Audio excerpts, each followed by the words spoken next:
నమస్తే అండి. ఇప్పుడు నేను మాట్లాడబోయే టాపిక్ రాష్ట్రానికి సంబంధం లేదు, బట్ దేశ రాజకీయాల్లో ఒక కొత్త పార్టీ ఈరోజు పుట్టుకొచ్చింది.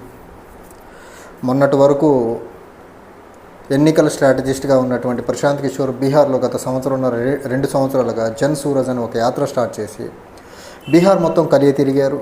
బీహార్లో నుంచి వివిధ రకాల వర్గాల ప్రజల నుంచి వినతులు స్వీకరించి వివిధ వర్గాలకి అప్రోచ్ రీచ్ అవుట్ అయిన తర్వాత ఈరోజు బీహార్లో జన్ సూరజ్ పార్టీ అనే ఒక పార్టీని ప్రశాంత్ కిషోర్ బీహార్ రాజకీయాల్లో స్థాపించబోతున్నారు.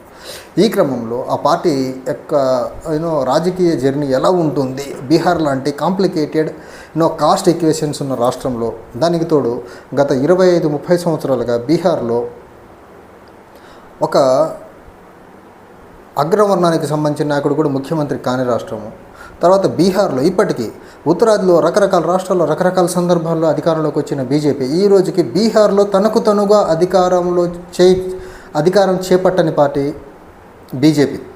పొత్తులో అధికార భాగస్వామిగా ఉంది తప్ప ముఖ్యమంత్రి అనే పదవి బీహార్లో ఈ రోజుకి బీజేపీకి అందని ద్రాక్షగానే మిగిలింది. ఈ క్రమంలో ప్రశాంత్ కిషోర్ పార్టీ, ఆ ప్రశాంత్ కిషోర్ కూడా అగ్రవర్ణానికి సంబంధించిన వ్యక్తే కావడం వల్ల అసలు ఏం జరుగుతుంది అనేది నేను ఇందాక ఫాలో అప్ అయ్యే ప్రయత్నం చేస్తే సోషల్ మీడియాలో ఒక వీడియో చాలా వైరల్ అవుతూ ఉంది.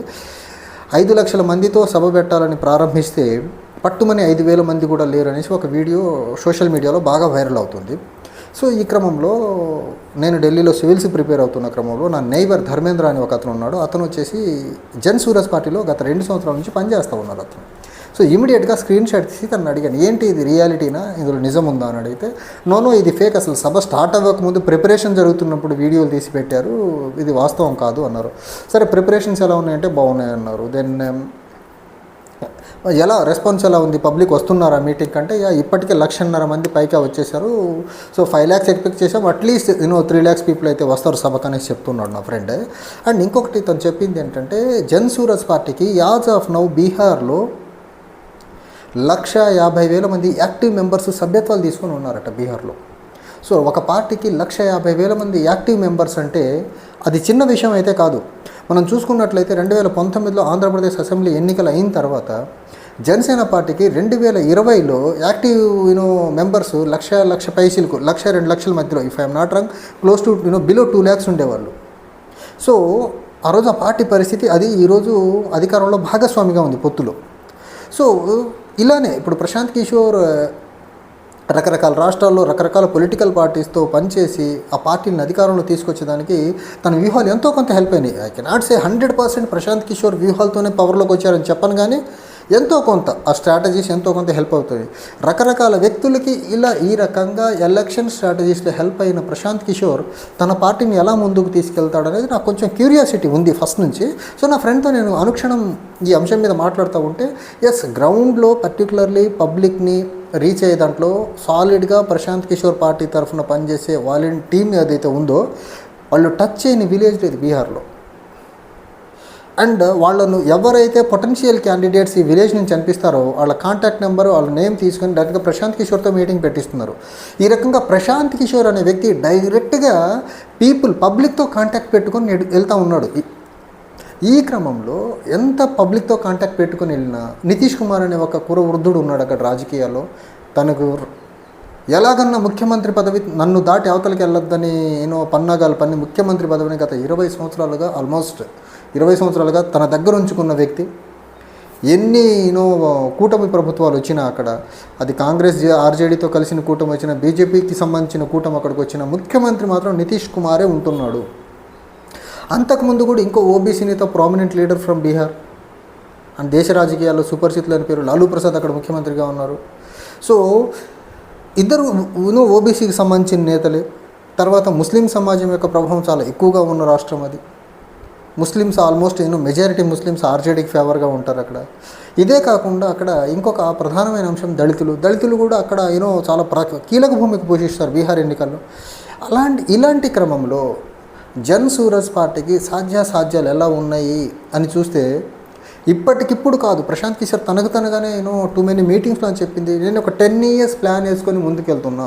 ఈ 10 years ప్లాన్లో బీహార్లో చేంజ్ వస్తుంది, ఈ చేంజ్లో జన్సూరజ్ పార్టీ చాలా ప్రామినెంట్ రోల్ ప్లే చేయబోతుందని చాలా కాన్ఫిడెంట్గా చెప్తున్నాడు. అని నా ఫ్రెండ్ కూడా తను నాతో చెప్పేది ఏంటంటే, జన్సూరజ్ ప్రస్తావన వచ్చిన ప్రతిసారి చేంజ్ వస్తుంది, పబ్లిక్ ఆలోచించడం మొదలుపెట్టారు. సో ఈ ఆలోచన ఎన్నికలు వచ్చే నాటికి ఓటుగా మారుతుందా లేదా అనేది ఎప్పటికీ ఏ రాజకీయ పార్టీకైనా అది $1 billion క్వశ్చన్ అనమాట. సో ఆలోచన రావడం ఒక ఎత్తు, ఆలోచనని ఓటింగ్గా మార్చుకొని ప్రజల్ని సాలిడ్ కార్యకర్తలుగా మార్చుకోవడం ఇంకో ఎత్తు. సో ఈ క్రమంలో బీహార్లో జన్సూరజ్ పార్టీ యొక్క ప్రామినెన్స్ ఎలా ఉంటుంది, ఎలా ఉండబోతుంది అంటే, ఖచ్చితంగా ఒక 2 సంవత్సరాలుగా వాళ్ళు చేస్తున్న గ్రౌండ్ వర్క్ యొక్క ఫ్రూట్స్ అయితే క్లియర్గా కనిపిస్తున్నాయి. మనకు 1,50,000 మంది యాక్టివ్ మెంబర్షిప్ ఉన్నారు. సో ఈ 2,50,000 మంది యాక్టివ్ మెంబర్స్తో పాటు సో బీహార్ మొత్తంలో ఒక చర్చ జరుగుతుంది ప్రశాంత్ కిషోర్ అండ్ జన్సూరజ్ గురించి. సో ఈ చర్చ ప్లస్ యాక్టివ్ మెంబర్స్ రెండూ కలిపి ఇదే తీరులో నిత్యం ప్రజల్లో పార్టీని కానీ ప్రశాంత్ కిషోర్ ఉంచగలిగితే, ఇప్పటికే బీహార్లో ఉన్న ఒక ప్రధాన అభియోగం ఏంటి అంటే, ముఖ్యమంత్రులు ఎవరు వచ్చినా కానీ బీహార్ అనేది ఇండస్ట్రియల్గా అభివృద్ధి చెందట్లేదు, ఆర్థికంగా బీహార్ అభివృద్ధి చెందట్లేదు అనేది చాలా ప్రధానంగా బీహార్ రాష్ట్రంలో ఉన్న అభియోగం.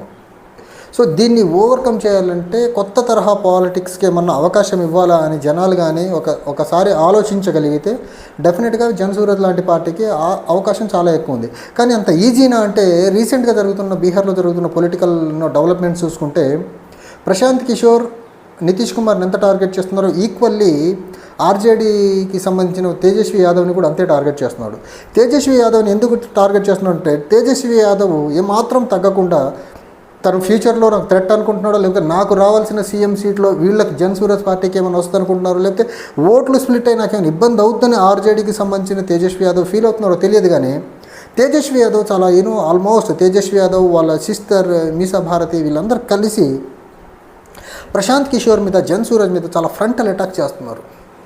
సో ఈ అటాక్స్ తర్వాత రిటాలియేషన్ ఫ్రమ్ అదర్ ఎండ్ ఇవన్నీ చూసిన తర్వాత డెఫినెట్గా బీహార్లో ఎలాంటి రాజకీయ మలుపు తిరుగుతుంది రాబోయే అసెంబ్లీ ఎన్నికల్లో అనేది కొంచెం క్యూరియస్గానే ఉంది. చూడాలి బీహార్లో ప్రశాంత్ కిషోర్ ఆ కాంప్లికేటెడ్ క్యాస్ట్ స్ట్రక్చర్ పాలిటిక్స్ ఉన్న ఆ స్టేట్లో తనకు అసలు అక్కడ నిలబడేదానికి రాజకీయాల్లో స్థానం దొరుకుతుందా లేదా అనేది. Thank you.